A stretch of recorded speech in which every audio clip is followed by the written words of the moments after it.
किसी गांव में पूजा नाम की एक गरीब औरत अपनी बेटी के साथ रहती थी।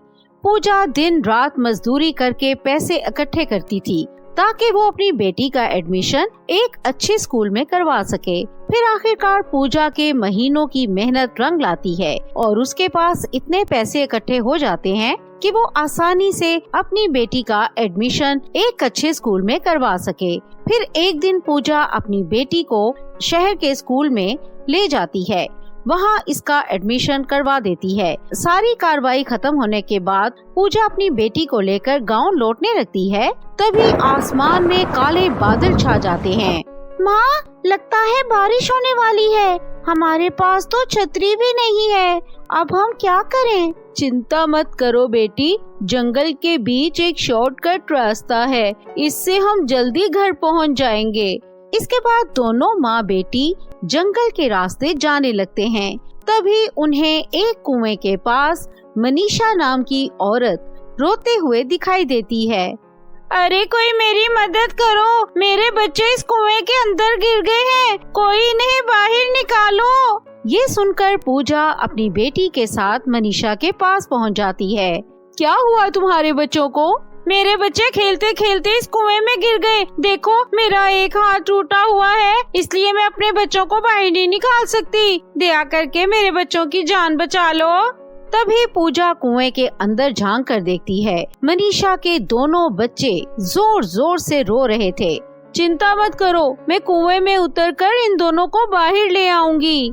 इसके बाद पूजा कुएं में उतर जाती है, लेकिन जैसे ही वो दोनों बच्चों के पास पहुंचती है, तभी वो दोनों बच्चे उसे पकड़ लेते हैं और अगले ही पल वो दोनों भूतिया बच्चों के रूप में बदल जाते हैं।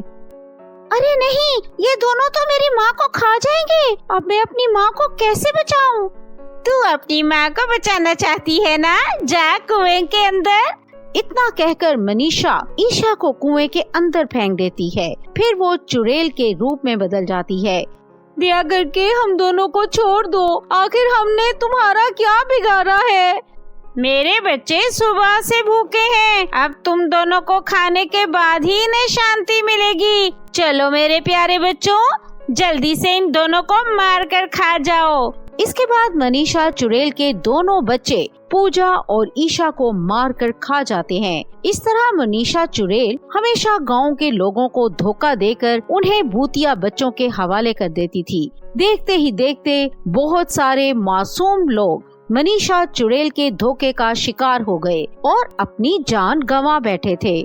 इस तरह कुछ दिन बीत जाते हैं। फिर सोनाली नाम की एक लड़की उस जंगल के रास्ते से गुजर रही थी। दूसरे लोगों की तरह उसे भी कुएं के पास चुड़ैल एक दुखी औरत के रूप में दिखाई देती है। अरे, इस औरत के बच्चे तो कुएं में गिर गए हैं, मुझे फौरन इन्हें बचाना होगा।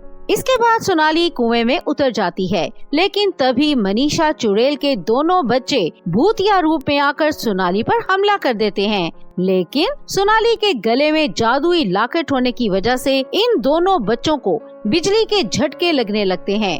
अरे मर गया, अरे ये लड़की तो बहुत ही खतरनाक है, माँ बचाओ हमें। फिर मनीषा चुड़ैल फौरन कुएं के अंदर जाकर सोनाली पर हमला कर देती है, लेकिन अपने बच्चों की तरह उसे भी जोर से बिजली का झटका लगता है और वो तड़पने लगती है।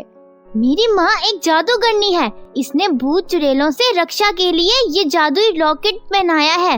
तू और तेरी भूतिया बच्चे मेरा कुछ नहीं बिगाड़ सकते। इसके बाद सोनाली इन तीनों को पकड़कर अपनी जादूगरनी माँ के पास ले जाती है। अच्छा, तो जंगल के रास्ते जितने लोग गायब हुए हैं, इसके पीछे तीनों का हाथ है।